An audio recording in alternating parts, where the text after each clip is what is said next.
tinggal kerja aja gitu. Wow, jadi kamu sempat di email walaupun kamu kerja 6 tahun lalu Iya, iya. mengenai persiapan agriculture visa ini. Iya, benar, benar. Wow, berarti.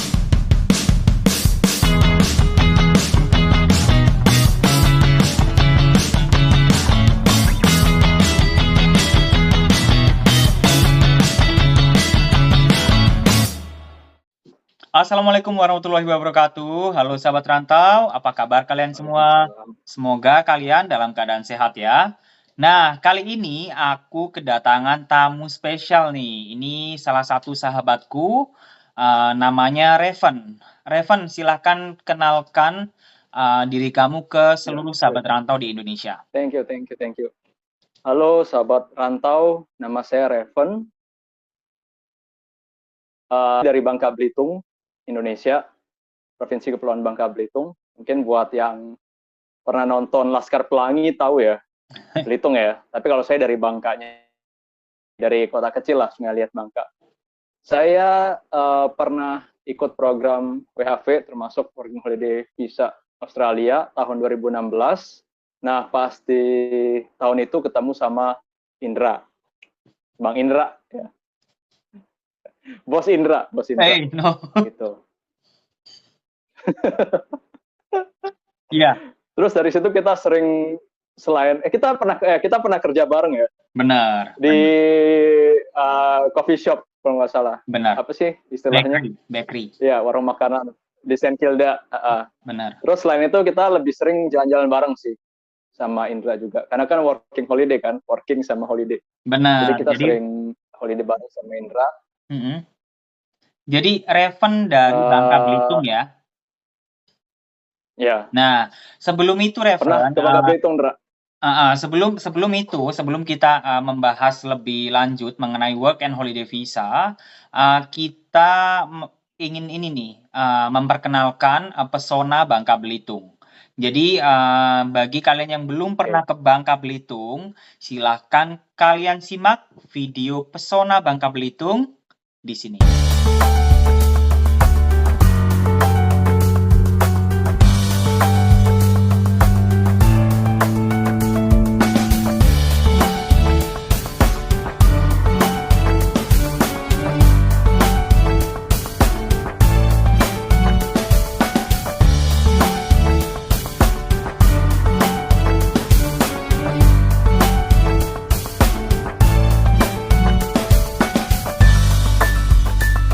Wah, ternyata Bangka Belitung sangat indah sekali ya. Jadi bagi kalian yang nggak punya rencana mau liburan kemana tahun ini, silahkan kunjungi Bangka Belitung. Ini pastinya nggak akan nyesel ya teman-teman, karena selain banyak wisata alam di Bangka Belitung juga terdapat wisata budaya juga. Jadi visit Bangka Belitung 2022.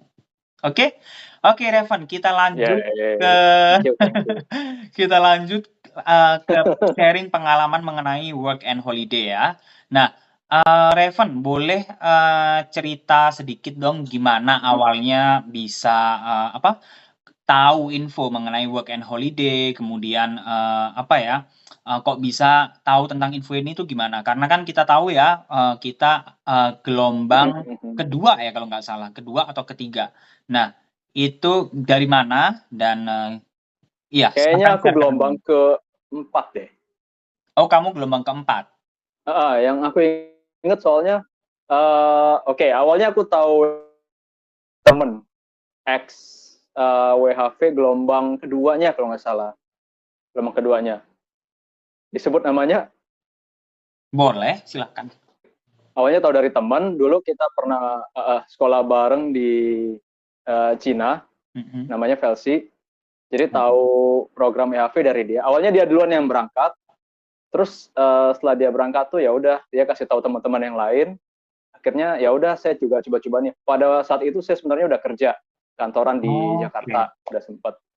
Iya, di perusahaan lah kayak gitu kurang lebih. oke, Nah, tapi kan saya pikir ini kesempatannya langka ya. Waktu itu working holiday persyaratannya masih maksimal umur 30. benar. Jadi yang udah di atas 30 belum nggak boleh berangkat. Jadi saya pikir ini kesempatan langka, saya harus coba. Ya udah saya coba apply gitu loh. Coba apply, waktu itu kan persyaratannya masih kita tuh masih kayak transisi kalau nggak salah. Transisi dari TOEFL ITP ke IELTS persyaratan, terus transisi kuota juga. Pokoknya lama banget di mendapatkan SPRI ya, surat SRPI. SRPI ya, surat rekomendasi itu lama banget prosesnya. Kebetulan saya ngajuin itu awal 2015, tengah tahun 2015 lah. Dan baru dapat akhirnya visanya granted, semuanya selesai administrasinya itu akhir 2015 Desember. Oh, sama dong Kemudian kalau akhirnya gitu berarti. memutuskan. Iya, tapi kan ketika visa granted, kita itu sebenarnya boleh berangkat 1 tahun ya, maksimal. Benar. Dikasih jangka 1 tahun. Iya, berlaku gitu, dikasih jangka 1 tahun. Jadi saya karena harus administrasi juga ke perusahaan tempat saya bekerja, harus take over segala macam, akhirnya memutuskan Februari 2016 baru berangkat. Oke. Tuh. Oh, kita selisih 2-3 bulan lah gitu. Aku berangkat Desember 2015, before Christmas. Oh iya, sempat tahun baruan berarti ya di sana ya? Sempat tahun baruan di Melbourne, cuma kayaknya aku kerja waktu itu karena lagi ini ya, balikin modal. Oh iya. Sama. Oke. Reven, boleh di-sharing sedikit nih ya, bagaimana pengalamanmu selama work and holiday visa di Australia, kemudian kamu ini tinggal di state mana aja, di provinsi mana aja, di kota mana aja, dan kerja apa aja nih selama work and holiday visa di Australia? Oke. Saya awalnya WHV itu di Melbourne. Oke. Menimbang-nimbang, kan Australia kan ada 5 state. Benar. Darwin ya, Northern NT, Tasmania, Victoria, Queensland, New South Wales, sama Western Australia ya. 6 ya berarti ya? Iya, 6. Sorry kalau salah saya ya, udah lama banget. Geografinya jelek. Jadi pertama-tama setelah menimbang, jadi setelah riset, lihat video YouTube, dengar dari temen, segala macam, akhirnya mutusin ke Melbourne. Salah satu faktor terpenting karena di situ waktu itu ada kenalan yang teman saya tadi itu. Jadi awal-awalnya ya udah ke situ deh karena ada yang dikenal. Nah, pas sampai di Melbourne tuh akhirnya jatuh cinta banget sama kotanya, sama sistem transportasi semua. Walaupun dibilang Sydney lebih ramai ya, kan landmarknya kan di Sydney ya, Opera House ya, Australia kan. Tapi pas sudah sampai Melbourne, udah deh pokoknya gimana ya, udah kayak falling in love with the city. Akhirnya cukup lama di Melbourne. Walaupun saya tujuan awal WHV itu emang dari awal tuh sebenarnya lebih ke pengalaman, nimba ilmu, pengalaman. Jadi pengen explore aja daripada kerjanya. Jadi saya lebih ke tim holiday-nya daripada tim working ya. Bisa bilang kayak gitu. Nah, pas WHV kerjaan awal itu di restoran, hospitality. Ini menarik nih teman-teman. Jadi waktu datang, jadi waktu datang langsung di Melbourne, pas ada festival White Night ya. White Night, ya nggak sih? Iya. Ya, White Night. Nah, 4 hari setelah nyampe, mulai keliling-keliling cari kerjaan, tebar CV di mana-mana, buka Gumtree, DLL. Akhirnya ketemu satu kerjaan di Chinatown. Itu kerjaan pertama ya, karena kan nggak ada pengalaman nih. Terus nggak ada informasi apa-apa tentang industri itu gimana, sistem kerjaan itu kita belum ngerti banget. Ada yang namanya cash on hands, ada yang bayar pajak, DLL. Akhirnya karena waktu itu yang kayak Indra bilang tadi ya, mau nggak mau harus bayar balik modal dulu. Benar. Jadi kerjaan apapun ambil dulu ya. Apa dulu ambil dulu pokoknya. Akhirnya dapat di sana dan itu pembayarnya cash on hands, jadi jujur aja waktu awal-awal belum bayar pajak gitu. Jadi sempat di sana 3 bulan, terus banyak belajar pengalaman baru, ketemu belajar cara-cara hospitality juga diajarin. Sana 3 bulan karena saya emang tujuannya nyari pengalaman tadi, akhirnya memutuskan buat kayaknya harus nyoba kerjaan lain nih gitu. Kerjaan baru tuh. Pindahlah dari itu restoran Chinese ya, restoran Cina, Chinese food. Dari sana pindah ke restoran Italia. Wow. Restoran Italia di sana kerja juga jadi DJ. Kalau orang-orang anak WAV pasti tahu nih, DJ. DJ bukan yang ini ya, DJ dishwasher. Iya, dishwashing jockey. Dishwashing jockey, bukan disc jockey. Anak WAV We call it DJ. Jadi DJ. Iya, we call it DJ. We call it DJ biar keren. Biar harkat martabatnya terangkat. Iya. Di sana salary-nya mau kasih tau nggak nih? Jadi awal-awal kerja, saya to be honest, sebenarnya dibandingkan anak WFH lain, apalagi Indra ya, itu termasuk kecil. Jadi awal kerja di Chinese restaurant itu saya cuma $10 per jam. $10. Tapi ya buat orang Indo gede lah ya, $10 per jam. Waktu itu ya pikirnya, oh ini dengan jam kerja segini ya udah gede juga gitu loh, gede juga dapatnya dan cukup aja. Terus pindah ke restoran Italia, itu mulai naik. Jadi sekitar kalau nggak salah $18 per jam. Ini tapi nyuci piring aja, kerjanya lebih berapa tahun Revan berarti? 6 tahun lalu ya? Iya 6 tahun yang lalu. 6 tahun lalu loh teman-teman. Jadi kalau dibandingkan sekarang jangan dibandingin deh gitu. Oke, lanjut Revan. Iya, jangan dibandingin. Terus di sana masih cash on hand juga, karena kan saya emang pengalamannya di kitchen ya awal-awal. $16. Di sana karena ada accident, ada kejadian yang nggak bisa saya lupakan banget. Apa itu? Intinya drama. Oke. Ada drama di kitchen-nya sama pokoknya ada love affair gitulah, ada love affair dan drama. Akhirnya restorannya sampai ditutup, ada insiden. Akhirnya saya terpaksa harus cari kerjaan baru gitu. Kerjaan baru. Nah di situ udah mulai kerja sama Indra, ketemu Indra. Oh iya benar. Di kerjaan yang coffee shop kerjaan di situ. Itu pun nggak lama. Jadi sambil yang kerjaan coffee shop dapat info juga waktu itu kan ada namanya agensi Australia namanya AgriLabor. Oh iya. Ini anak-anak yang mau WHV mungkin penting banget ya infonya. Jadi kalau kalian mau ke Australia, pastiin dulu. Kalian mungkin bisa email ke orang-orang AgriLabor kalau kalian mau ke Australia gitu, mau kerja. Jadi mereka bisa bantuin, dia semacam apa sih namanya, outsource ya. Agent outsource di Australia, dia bisa nyalurin kerja resmi di Australia sebenarnya. Jadi misalnya kalian mau kerja farm yang berhubungan dengan farm agriculture, yang tetap bisa. Iya. Kebetulan di email lokasi yang butuh pengepakan buah-buahan di Yarraville, itu di suburb. Dan kamu sempat akhirnya kerja di farm juga? Itu sebenarnya nggak bisa dibilang farm sih, karena masih dekat di kota, nggak countryside, dia cuma suburb. Cuman kerjanya food processing. Jadi kayak ngepakin buah, ngelapin buah, semangka, melon ya, butternut. Kayak gitu, jeruk mandarin segala macam. Wah, ini menarik nih. Iya, tapi termasuk agriculture. Iya. Nah, ini menarik, termasuk agriculture.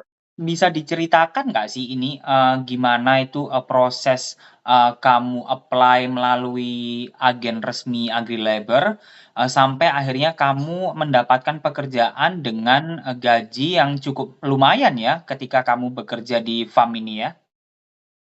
Oke, jujur aja kayak udah agak lupa ya, karena udah lama banget, udah 6 tahun.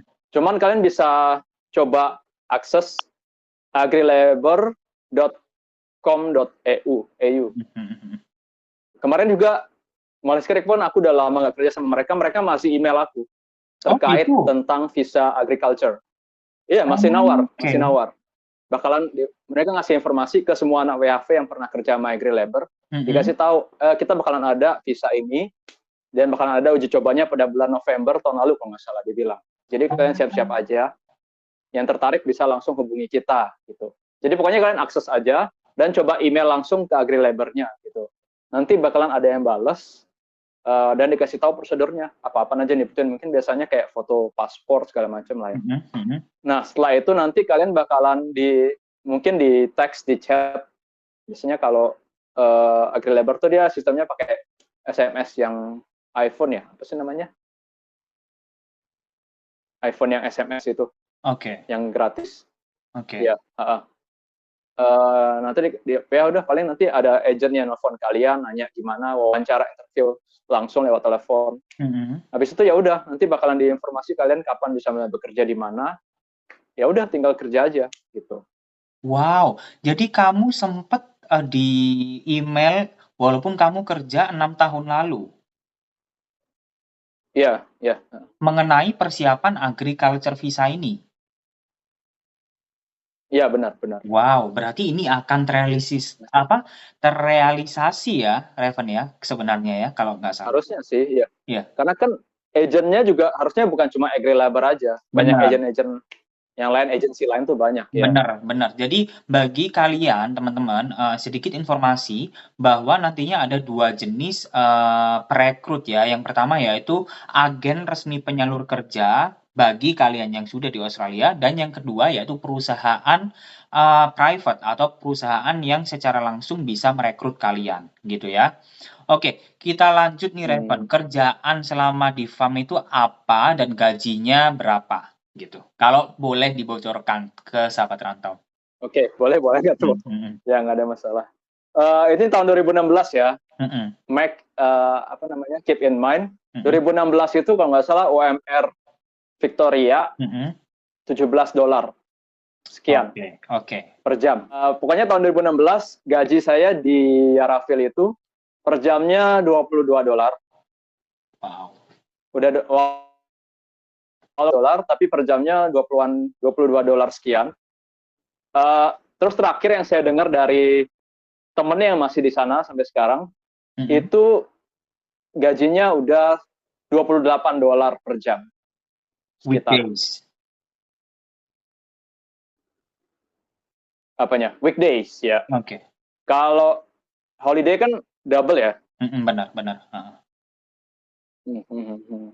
Oke. Dan kerjanya ngapain aja, Revan? Kerjanya sebenarnya gampang sih. Saya nggak mau ngeremehin kerjaan atau gimana. Maksudnya adalah berat-beratnya ada. Tapi simpelnya itu cuman ada di pabrik itu ada 3 section. Ada kalau nggak salah ada soft namanya buat buah-buah yang kecil. Packing, masukin misalnya kayak cherry, tomato cherry ke dalam box segala macam. Terus ada juga section citrus. Itu ada mesinnya. Jadi sebenarnya kita dibantu mesin. Kita cuman ngawasin aja. Kira-kira ini beratnya udah sesuai belum. Jadi kita masukin ke dalam kayak keranjang, terus ditimbang.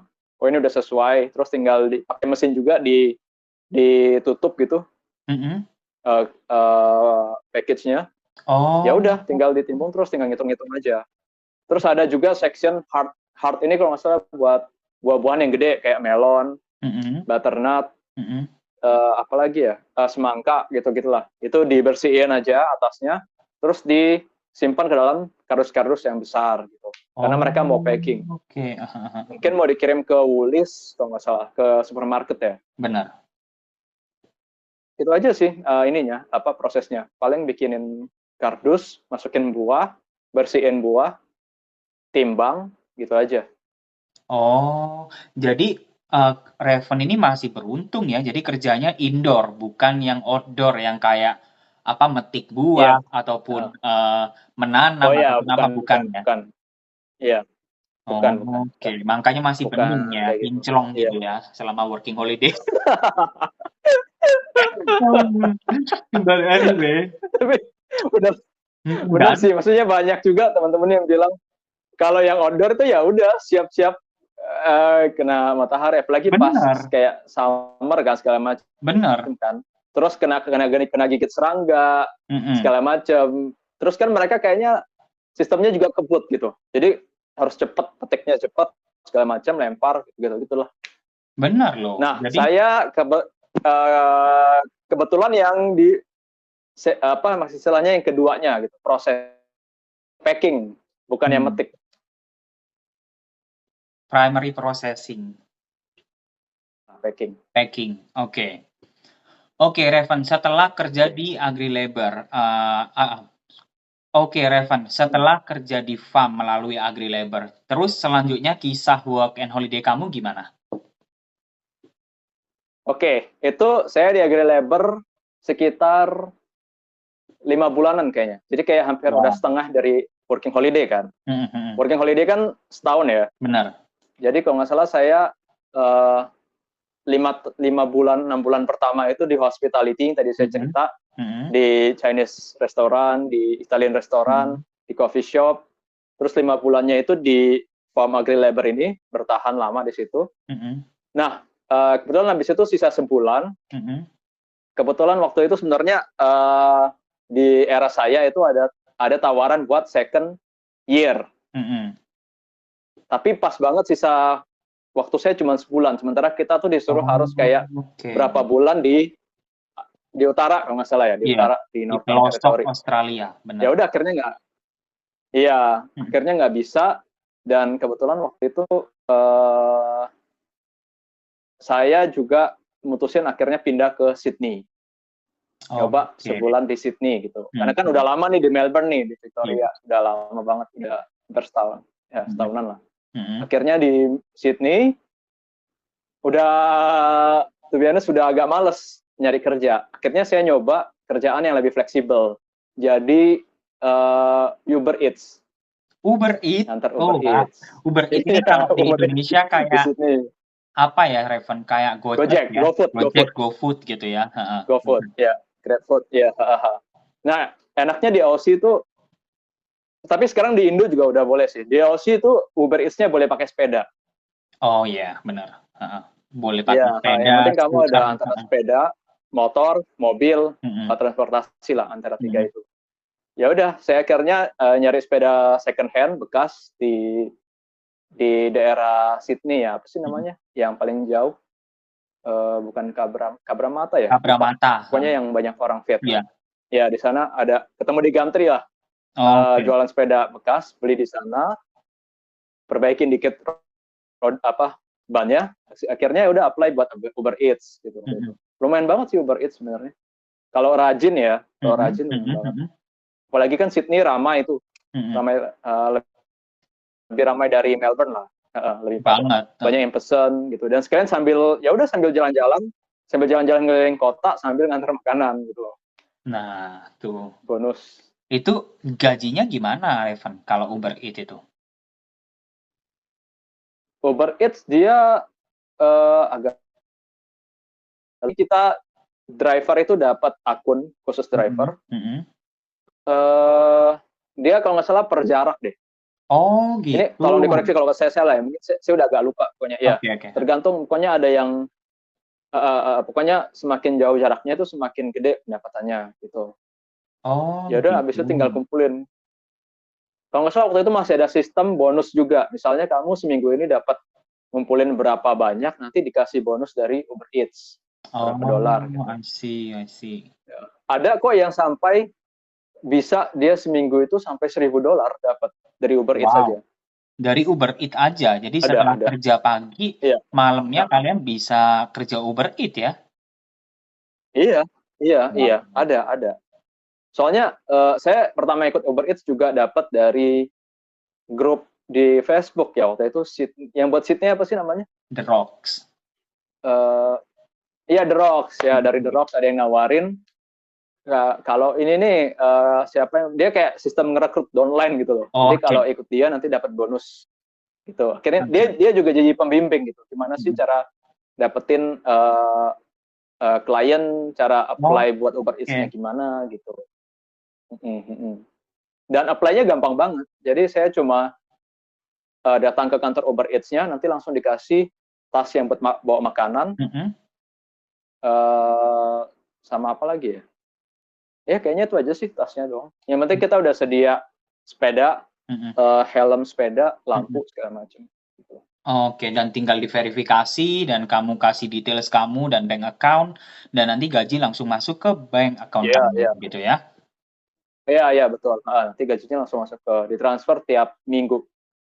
Wow. Wow, sangat menarik sekali nih ya, sahabat rantau, pengalaman dari Raven ini. Nah, Raven, setelah kamu setelah kamu banyak banget pengalaman kerja di restoran, jadi dishwasher, kerja di farm, Uber Eats dan lain sebagainya, itu kira-kira bisa nabung berapa nih kalau boleh dibocorin ke teman-teman di sini? Dan setelah WHV, kamu bisa kamu banyak jalan-jalan ya. Saya lihat kamu posting banyak sekali Iya, jalan-jalan makanya ke Eropa, ke mana gitu. sama-sama lah. Indra Hmm. juga jalan-jalan juga gitu. Iya, benar. Oh Gimana? itu bukan oh itu bukan jalan-jalan kalau yang Eropa sih sebenarnya lebih ke program juga ke program. Oh Oke. iya ya.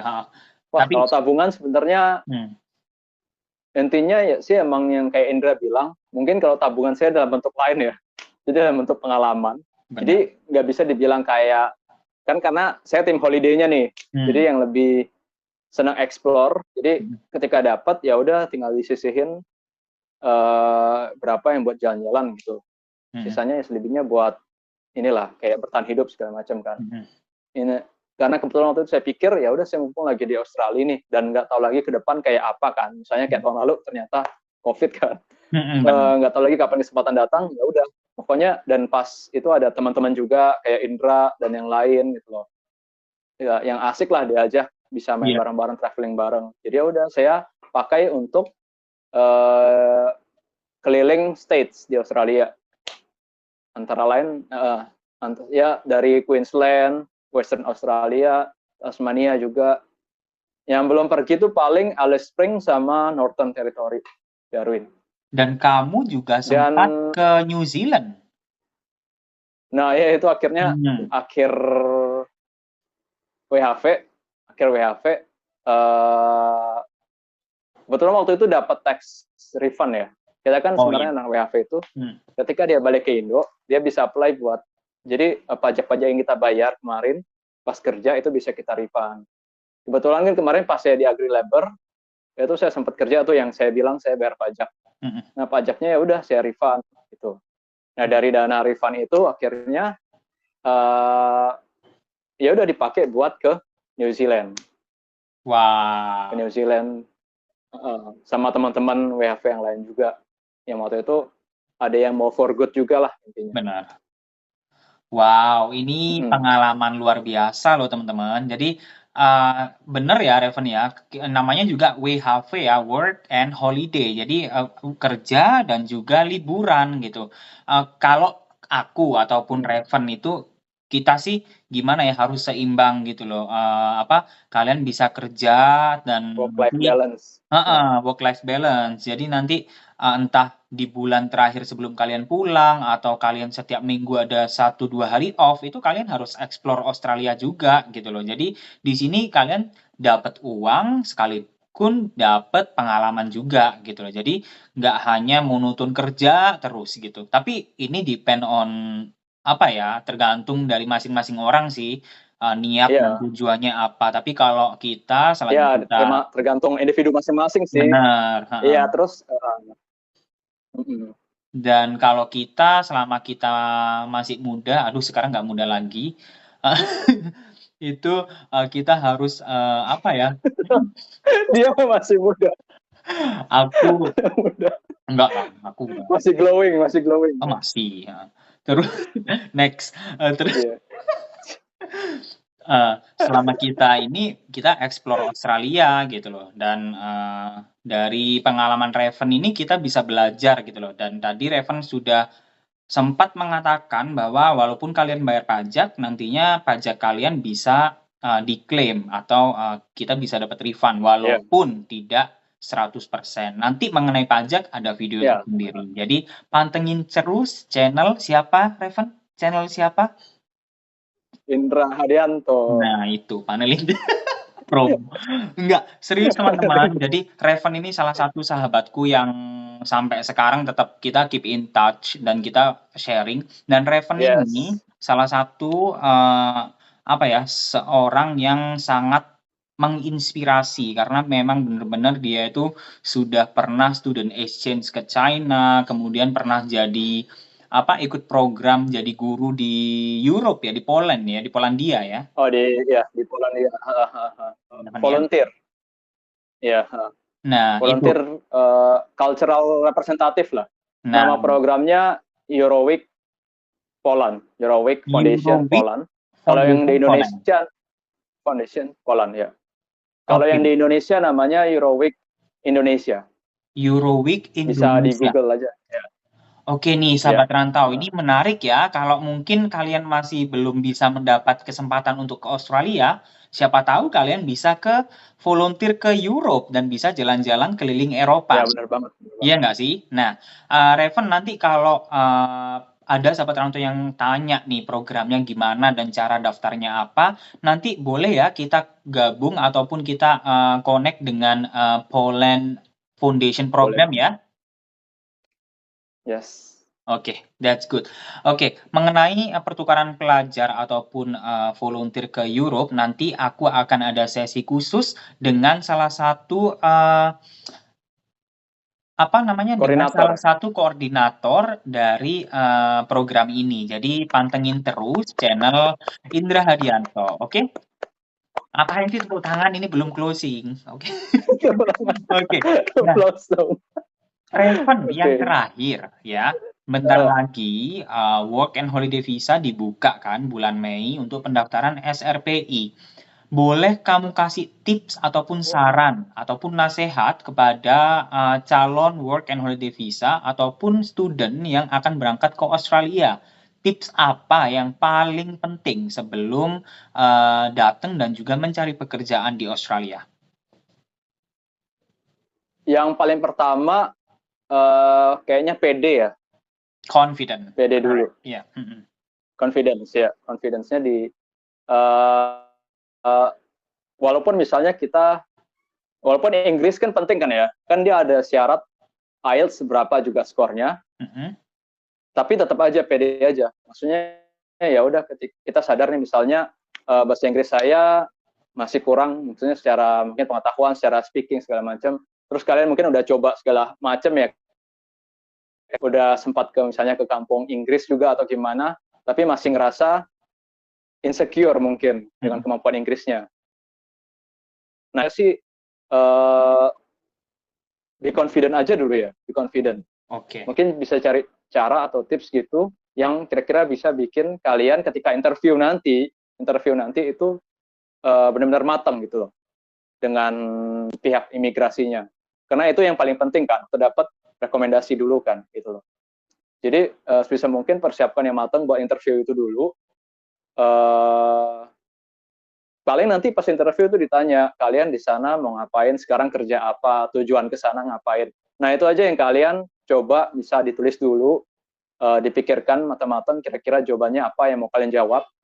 Dan ya udah tinggal dilatih-latih aja, diulang-ulang gitu. Jadi ketika interview nanti pasti biar lebih lancar lah. Benar. Tuh pasti lancar gitu. Dan interviewnya dalam bahasa Inggris ya?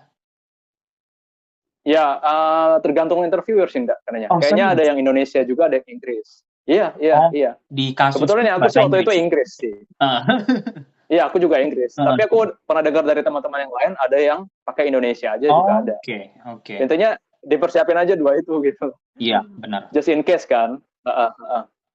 Oke. Buat interview. Yang kedua mungkin ini kan nih buat yang mau ngajuin RSPI ya. Benar. Iya, itu terus administrasi sih. Sebisa mungkin benar-benar baca apa yang disyaratin di situ loh. Kayak ukuran entah pas foto, entah berapa lembar, entah apalah itu. Kalian detailnya itu benar-benar diperhatiin.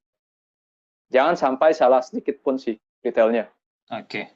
Itu yang benar-benar kalian harus organize lah istilahnya. Organize nyiapin bahan administrasinya. Selanjutnya, jadi confident, itu aja sih administrasi kali kalau buat yang RSPI ya. Nah kalau yang buat mau pas berangkat sampai di Australia, kalau misalnya kalian belum ada bayangan Australia kayak apa, menurut saya sih yang pertama bisa coba cari kenalan dulu. entah itu Koneksi sama ya. teman-teman kalian yang pas, ya koneksi gitu. Pokoknya harus ya bergaul, Benar, bersosialisasi gitu kan. benar banget. Mungkin itu kalian bisa ketemu sama teman-teman yang lagi interview bareng pas yang buat apply RSPI, atau mungkin kalian bisa nggak tahu nih, kalau dulu kan ada namanya grup FB WHV Indonesia ya. Masih Indra ada, pernah tahu nggak? masih ada. Masih ada ya? Ya. Ya udah, mungkin dulu sih sering ada sih. Maksudnya kayak ketika di Indonesianya mereka ada per daerah tuh kadang ada yang ngajak ngumpul. Mungkin bisa coba ikut kalau mereka masih komunitasnya masih jalan ya. Sih cari kenalan yang ada di sana dulu atau gimana. Biar ada bayangan sampai di Australia itu kayak apa gitu. Kayaknya sekarang sih lebih gampang ya, karena kan dulu aksesnya Facebook ya. Iya, benar. Sekarang banyak banget informasi Revan dari Telegram, YouTube, banyak Iya, YouTuber juga. Dan iya. sekarang lebih gampang. Nah, itulah teman-teman tips dari Revan. Yang pertama yaitu be confident aja. Kalian pede aja, nggak usah nervous. Entah kalian dari daerah ataupun dari kota, nggak usah nervous. Yang penting kalian tunjukkan kalau kalian mampu dan mau gitu loh untuk membuktikan diri. Terus yang kedua benar tadi administrasi harus kalian lengkapi, dan yang ketiga koneksi, yaitu bagaimana kalian mendapat teman ataupun relasi sebelum datang ke Australia, agar nantinya ketika sampai di sini kalian nggak akan kebingungan, dan kalian tentunya harus merencanakan perjalanan serta tujuan kalian apa nanti ketika mengikuti work and holiday visa ini. Oke? Gitu aja sih Revan percakapan kita kali ini tentang work and holiday visa. Untuk teman-teman yang ada pertanyaan, silakan kalian tinggalkan komentar atau pertanyaan di kolom komentar di bawah ini agar saya bisa langsung menjawabnya ya. Jangan lupa pantengin terus channel YouTube aku, dan kalau ada pertanyaan mengenai program ke Eropa, yaitu volunteer ke Eropa, nanti ada sesi khusus dengan salah satu koordinator Polandia Volunteer Program ya, atau Euroweek Indonesia. Euroweek Indonesia. Euroweek Indonesia. Oke, sorry. Euroweek Indonesia. Nanti kita undang ya Revan, salah satu koordinator dari mereka, dan kita bisa share di channel khusus Indra Hadianto. Jadi kalian subscribe, like, dan juga share sebanyak-banyaknya video ini agar manfaatnya tidak terhenti di sini saja. Oke Revan, terima kasih sudah bergabung dan sudah memberikan waktunya dan memberikan informasi yang sangat bermanfaat kepada semua sahabat rantau di sini. Semoga Revan selalu diberkati dan juga sehat selalu ya.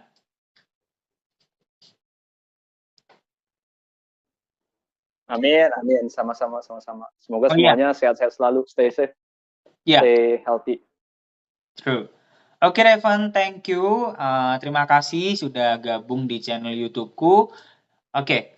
Thank you teman-teman, thanks for watching. Wassalamualaikum warahmatullahi wabarakatuh, dan sampai jumpa di Australia. See you soon. Good day, man.